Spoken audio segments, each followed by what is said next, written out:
নমস্কার, the power of astrology Sumanta ji Chowdhury আমার YouTube চ্যানেলে আপনাদের সবাইকে স্বাগত। আমি এখন আলোচনা করব বাংলার মাস কার্তিক মাস। এই কার্তিক মাসে মকর রাশির জাতক জাতিকাদের এই কার্তিক মাসটি মকর রাশির জাতক জাতিকাদের কেমন যাবে এবং কি কি সাবধানতা অবলম্বন করা প্রয়োজন। খুব ইন্টারেস্টিং এবং ইম্পর্টেন্ট একটা আলোচনা হতে চলেছে। আমি সর্বপ্রথম মকর রাশির ছকটি বলবো, তার আগে দু একটি কথা হচ্ছে প্রথমেই জানিয়ে রাখি, এটা একটা সার্বিক আলোচনা, তাই জন্য আপনাদের মনে হতেই পারে আমরা স্পেসিফিক ভাবে নিজেরটা সম্পর্কে জানতে চাই। নিজের সম্পর্কে যদি আপনি জানতে চান, যদি আপনি আমার কাছে আসতে চান, স্যার সুমন্ত জি চৌধুরীর কাছে আসতে চান, তাহলে আপনাদেরকে মাথায় রাখার প্রয়োজন আমার কিছু নিয়ম আছে। প্রথম নিয়ম সেটা হচ্ছে আমি সেলিব্রিটিদের এবং আমি পলিটিশিয়ানদের কখনো প্রেডিকশন করি না। দ্বিতীয়ত, হাতের মধ্যে যারা জেমস্টোন পরে আছেন, জেমস্টোনকে যারা রেমেডি বলে মনে করেন, তারা কখনো আমার কাছে আসবেন না, এটা আমার নিয়ম। আর তৃতীয়ত হচ্ছে, আপনি যদি ভীষণ সিরিয়াস হন, কেননা একজন সায়েন্টিফিক অ্যাস্ট্রোলজার কিন্তু প্রেডিক্টর, সমাজ সংস্কারক নয়, আপনার পজিটিভ সাইড নিয়ে তিনি আলোচনাই করবেন না, তার কারণ পজিটিভ সাইডকে রেকটিফাই করার কোনো প্রয়োজন পড়ে না। আপনার নেগেটিভ সাইড নিয়ে আলোচনা করবেন, আপনি শুনলেন, বাড়ি চলে গেলেন এবং তারপর ভাবলেন ও ভাগ্যে যা আছে তাই হবে, তাহলে আপনি আমার কাছে আসবেন না।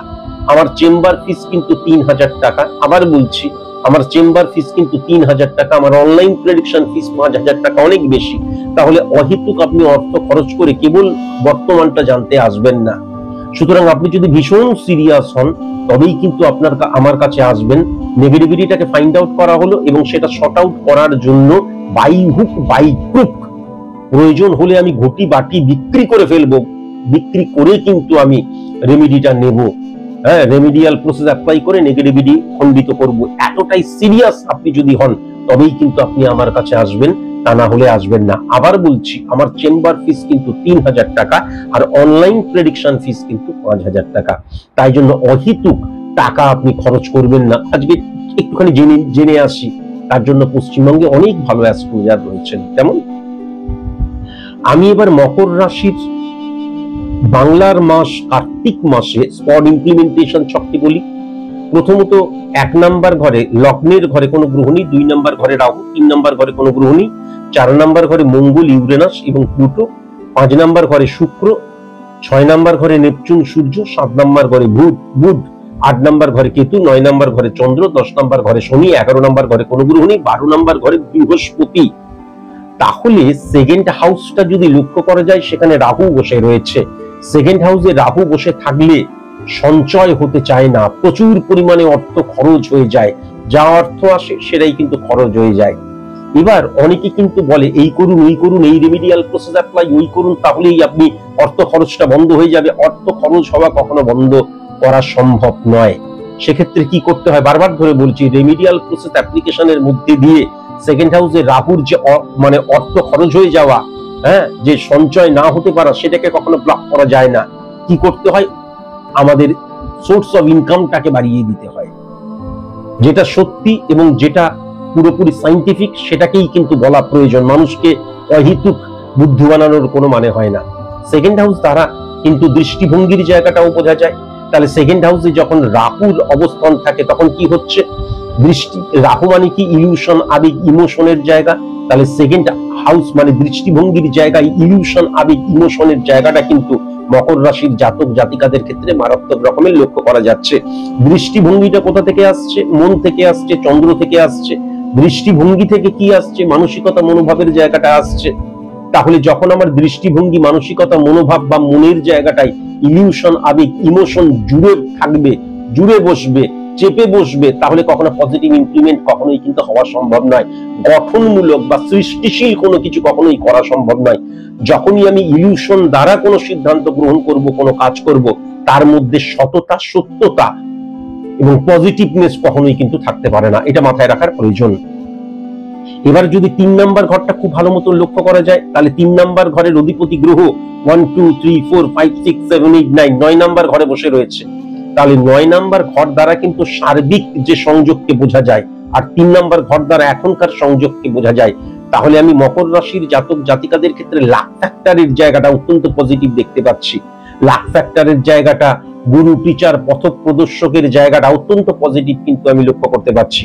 তেমন আবার 3 নাম্বার ঘরটা মানসিকতা মনোভাবের জায়গাটা, ভাই ভাতৃত্বের জায়গাটা, কমিউনিকেশনের জায়গাটা অত্যন্ত পজিটিভ লক্ষ্য করতে পারছি। 4 নাম্বার ঘরে কিন্তু অত্যন্ত পজিটিভ, মঙ্গল এবং রবির অবস্থান রয়েছে, ইউরেনাস এবং প্লুটোর অবস্থানও সেখানে রয়েছে। তাহলে এই ক্ষেত্রে একটা জিনিস অবশ্যই মাথায় রাখার প্রয়োজন আছে, আমার সাংসারিক ক্ষেত্রে দেখা যাচ্ছে, আমি যদি নর্মালি একটা এক্সাম্পল দিই, আমার বউ ভীষণ সাপোর্টিভ, আমার বাবা মা ভাই বোন দাদা দিদি যারা রয়েছে তারা ভীষণ সাপোর্টিভ, কিন্তু আমাকে আমার মধ্যে যে ego problem, identity crisis adjust না করতে পারার জায়গাটা, কম্প্রোমাইজ না করতে পারার জায়গাটা, বা আমি যেটা চাই তো চাই, এই মানসিকতাটাকেও কিন্তু ত্যাগ করতে হবে, জলের মতন হতে হবে। এখন এই প্রশ্নটা তোমরা করতেই পারো, আপনি এই কথাটা বললেন কেন? তার কারণ যেটা লক্ষ্য করা যাচ্ছে, 1 2 3 4 4 নাম্বার ঘরের অধিপতি গ্রহ কিন্তু শুক্রের ঘরে, তুলার ঘরে বসে আছে, তাহলে দারিদ্র্যযোগ সৃষ্টি করছে। দারিদ্র্যযোগ সৃষ্টি করা মানে হচ্ছে কি, please give me some food, I am hungry, আমি ক্ষুধার্ত, আমাকে খেতে দাও, তা নয়। দারিদ্র্যযোগ মানে হচ্ছে ফল ডাউন করে যাওয়া। ফল ডাউন করে যাওয়া মানে কি হচ্ছে, সূর্য আইডেন্টিটি ক্রাইসিস সৃষ্টি হওয়া। আমার মতন ধর আমি ছোট মাছ খাই না, ধর আমি খাসির মাংস খাই না, ধর আমি মুরগির মাংস খাই না, ধর আমি বিরিয়ানি খাই না, ধর আমি ওইটা খাই না, বাড়িতে কেউ খাবে না, এই মানসিকতা। ধর আমার নিম পাতা ভালো লাগে না, বাড়িতে কেউ খাবে না। ধর আমি যেটা পছন্দ করি, আমি যেটা মনে করছি ঠিক, বাড়ির সবাইকে সেটাকেই ঠিক করতে হবে, বা অ্যাডজাস্ট করার ক্ষমতাটা থাকে না। সন্দেহ প্রবণতার জায়গাটা চলে আসে, ইগো প্রবলেমের জায়গাটা চলে আসে, এই জায়গাটা কিন্তু লক্ষ্য করা যাচ্ছে। কিন্তু 1 2 3 4 5 নাম্বার ঘরে শুক্র কিন্তু উচ্চস্থ হয়ে রয়েছে। শুক্র মানে কি বলেছি, লাক্সারিয়াস লাইফ লিড করা। লাক্সারিয়াস লাইফ লিড করা মানে কি, আমাদের মতন সাধারণ মানুষের ক্ষেত্রে অর সিচুয়েশন থেকে বেরিয়ে আসা, সেই জায়গাটা কিন্তু মকর রাশির জাতক জাতিকাদের ক্ষেত্রে লক্ষ্য করা যাচ্ছে। এবং শুক্র 3-9 কানেকশনের মধ্যে দিয়ে বৃহস্পতিকে হিট করার জন্য বাড়ি গাড়ি ভূসম্পত্তি, হ্যাঁ, বা এই যে ফিক্সড অ্যাসেটস, এইগুলো কিন্তু তৈরি করার ক্ষেত্রে আমি কিন্তু কার্তিক মাস অত্যন্ত পজিটিভ মাস মকর রাশির জাতক জাতিকাদের ক্ষেত্রে লক্ষ্য করতে পারছি। ভূমি রিলেটেড বিজনেসের জায়গা, ইনভেস্টরদের ক্ষেত্রে, প্রমোটারদের ক্ষেত্রে অত্যন্ত পজিটিভ, এটা কিন্তু লক্ষ্য করা যাচ্ছে। 6 নাম্বার ঘরে সূর্যের অবস্থান রয়েছে, সেই সূর্যের ঘরে কিন্তু মঙ্গল বসে রয়েছে। মঙ্গল উচ্চস্থ হয়ে বৃহস্পতি এবং মঙ্গল উচ্চস্থ হয়ে কিন্তু বুধ 9-3 কানেকশনকে হিট করছে। তাহলে আমি যদি সরকারি চাকরির জন্য তৈরি হই এবং সরকারি চাকরির জন্য প্রিপারেশন নিয়ে যদি আমি মনে করি সরকারি চাকরি আমি করব, তাহলে কার্তিক মাসটা বেকার চলে যাবে। কেননা কার্তিক মাসে যেটা লক্ষ্য করা যাচ্ছে, সরকারি তুল্য কোনো কাজ বা বেসরকারি সেক্টরে দারুণ অপরচুনিটি আসার জায়গা। কাজে ভালো কাজ করব এই মানসিকতাটা হোক, কেবল সরকারি কাজ করব এই মানসিকতাটা যেন না থাকে। কেমন? এবং এছাড়াও কিন্তু 1 2 3 4 5 6 এছাড়াও কিন্তু আমি যেটা দেখতে পাচ্ছি, হোটেল রিলেটেড বিজনেস, হ্যাঁ, রেস্তোরাঁ রিলেটেড বিজনেস অত্যন্ত পজিটিভ। মকর রাশির জাতক জাতিকাদের ক্ষেত্রে যারা সার্ভিস হোল্ডার, বসের আনুকূল্য লাভের জায়গা লক্ষ্য করা যাচ্ছে। কর্মস্থানে আমার একটা সম্মান বৃদ্ধি, আমার একটা ডিগনিটিটা ইনক্রিজ করার জায়গা, এবং মানুষ আমাকে সম্মান করবে, সেই জায়গাটাও লক্ষ্য করা যাচ্ছে। শুধু বারবার ধরে বলছি, কম্প্রোমাইজ করতে হবে, অ্যাডজাস্ট করতে হবে, স্যাক্রিফাইস করতে হবে, এটা কিন্তু অবশ্যই মাথায় রাখার প্রয়োজন আছে। আবার যদি আমি খুব ভালো মতন 7 নাম্বার ঘরে বুধের অবস্থান অত্যন্ত পজিটিভ, তাহলে মকর রাশির জাতক জাতিকাদের ক্ষেত্রে বিজনেসের জায়গাটা একদম গোল্ডেন মাস কিন্তু এই কার্তিক মাস, এটাও কিন্তু ডেফিনিট ভাবে বলা যায়। 8 নাম্বার ঘরে কেতুর অবস্থান এবং বৃহস্পতিকে যদি লক্ষ্য করা যায়, সেই বৃহস্পতি কিন্তু 12 নম্বর ঘরে বসে রয়েছে এবং মঙ্গলের সাথে, সেই মঙ্গল কিন্তু উচ্চস্থ হয়ে রয়েছে। তাহলে কি হচ্ছে, ফাটকা রিলেটেড জায়গা, আমি আমার জ্ঞানকে, আমি আমার নলেজকে, আমি আমার অভিজ্ঞতাকে, আমি আমার এক্সপেরিয়েন্সকে আমি কিন্তু দেখা যাচ্ছে সঠিক মতন ইমপ্লিমেন্ট করে সফল হচ্ছিলাম। তারপর দেখা গেল কারোর আনুকূল্য লাভ হলো, কেউ মাথার মধ্যে ঢুকিয়ে দিল, দেখা গেল ভুল ভাবে প্রচুর অর্থ হয়তো আমি ইনকাম করছি, কিন্তু অনৈতিক বা ইললিগাল অ্যাক্টিভিটিস এর মধ্যে আমি আমার যে এক্সপেরিয়েন্স, আমি আমার নলেজ সেটাকে পুট করে দিচ্ছি, বা দেখা যাচ্ছে কোনো ফাটকা রিলেটেড জায়গায় পুট করে দিচ্ছি, সেই জায়গাটাও কিন্তু লক্ষ্য করা যাচ্ছে। যদিও এই সমস্ত কিছুর মধ্যে দিয়ে যে আলটিমেট যে সফলতার জায়গা, সেটা প্রবল মাত্রায় লক্ষ্য করা যাচ্ছে, প্রবল মাত্রায় কিন্তু লক্ষ্য করা যাচ্ছে। কিন্তু ইললিগাল অ্যাক্টিভিটিস না করাই ভালো, বা এই যে আমাদের ফাটকা রিলেটেড জায়গায় না যাওয়াই ভালো। তার কারণ ক্রাইম ডাজ নট পে, বারবার ধরে বলেছি আমি। 1 মাস একদম দেখা গেল যে একদম মানে কি বলবো, গোল্ডেন টাইম গেল, দারুণ বৈভব, 2 মাস 3 মাস 4 মাস, কিন্তু যখন এইটা কখনো মানে ক্ষণস্থায়ী হয়, এটা সার্বিক ভাবে হয় না বা এটা লেন্দি প্রসেস হয় না। যখনই 3-4 মাস পরে আবার পড়ে গেলাম, আবার যখন যতটা পরিশ্রম করব ততটাই আর্নিং করব, তখন পরিশ্রমের সেই লেভেলটা সেই জায়গায় কখনো আমি ইনক্রিজ করতে পারি না, যেহেতু আমার অভ্যেসের মধ্যে তখন চলে এসছে বসে বসে খাওয়া। আশা করি আমি বোঝাতে পারলাম।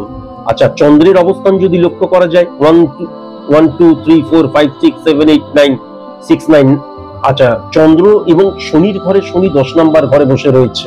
তাহলে আজকের দিনে ডেফিনিট ভাবে বলা যায় তুমি যে অবস্থায় মানে তুমি লিগ্যাল অ্যাক্টিভিটিস করো, বা দেখা গেল মনের বিরুদ্ধে গিয়ে ইলিগ্যাল কোনো অ্যাক্টিভিটিস করে ফেলছো, বা দেখা গেল আমি বুঝতেও পারলাম না কোনো অনৈতিক বা ফাটকা রিলেটেড জায়গায় চলে গেলাম, যাই করো না কেন 10 নাম্বার ঘরে শনির ঘরে শনি যখন বসে আছে, ডেফিনিট ভাবে আমি যেটা দেখতে পাচ্ছি 1 থেকে 11, এই যে 11টা ভাবের যে ইমপ্লিমেন্টেশন, সদর্থক যে প্রয়োগ, সেটা ডেফিনিট ভাবে তার ফল তুমি পাবে।